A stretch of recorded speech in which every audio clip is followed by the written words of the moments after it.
Welcome back to this edition of On Every Front, showcasing our citizen soldiers and airmen as they answer our nation's call to duty. I'm your host, Army National Guard Sergeant First Class Robert Stephenson. When Superstorm Sandy thundered its way through New York and New Jersey in late October 2012, it reinforced a basic principle of domestic disaster response. Local civilian first responders remain the fastest, most effective forces available.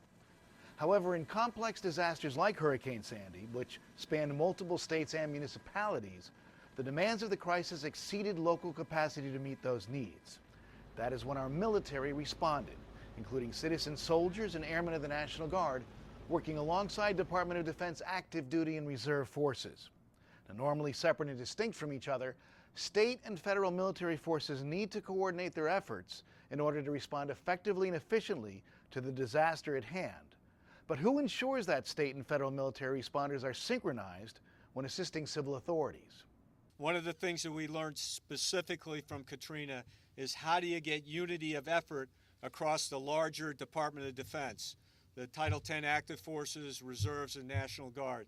We put into place the dual status commander concept a year or so ago. That is proving very effective, and we used it for the first time to great effect in Hurricane Sandy, establishing a dual status commander in New York and in New Jersey. And a dual status command is usually a one-star that will come from the state. We will run them through training with FEMA so they understand the National Incident Management System. They will understand defense support to civil authorities. They will go through a JTF commander's course hosted by Northern Command, and then they will go through, they're designated by the Adjutant General, they will go through a course of study and actually office visits with the senior leadership of both DHS as well as the military. And that dual status commander course then allows General Jacoby and I to certify them that they can command and control active and Guard and Reserve troops. The 2012 National Defense Authorization Act built upon earlier legislation to enable individual states and DoD to coordinate their efforts through a single commander who is given command and control of both state-controlled National Guard forces and federal military forces. This dual status commander leads all state and federal assigned military forces and directs their response efforts, achieving unity of effort that would otherwise be unattainable. Employing a dual status commander, or DSC, during a large-scale incident provides a more cooperative approach to enhance unity of effort for state and federal military support by establishing standardized procedures for integrating military capabilities for a domestic incident or a planned event.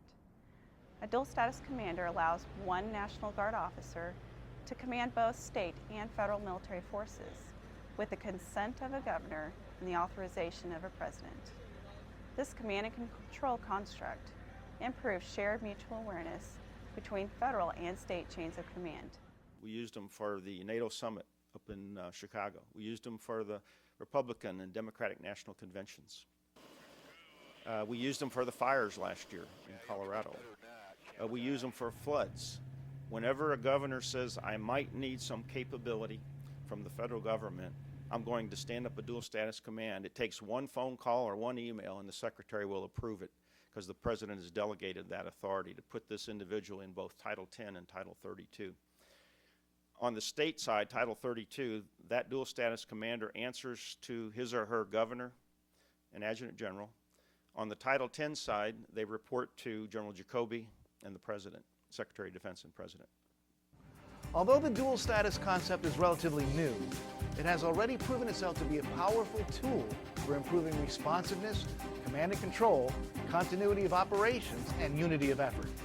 When the next major disaster strikes, the National Guard will be even better prepared to coordinate with its active duty brethren to support first responders when the call goes out for help. At National Guard Bureau Headquarters, thanks again for watching this edition of On Every Front.